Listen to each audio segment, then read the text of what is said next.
পরবর্তীতে গ্রহণ করবো আরো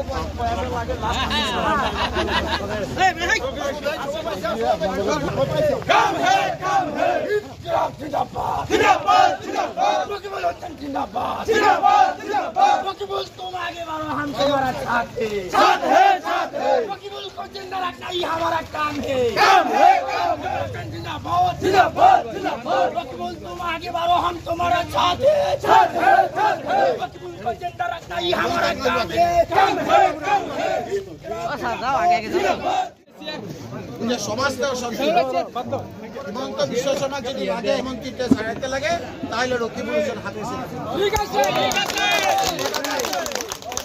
আর কিছু কইতে লাগবে নাকি? আমি তো অল্প আগে বড় করে বহুত কথা কইলাম। এখন আমার আর 3-4টা প্রোগ্রাম আছে। বিরার বাড়ি ওইখানে যাইতে লাগবো, তার উপরে গোয়ালপাড়া টাউনে গিয়া 3-4টা গ্রুপ আইব, আমি ওইখানে বসিয়া কথা কইতে লাগবো।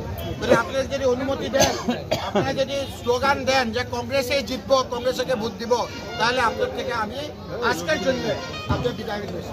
ধন্যবাদ।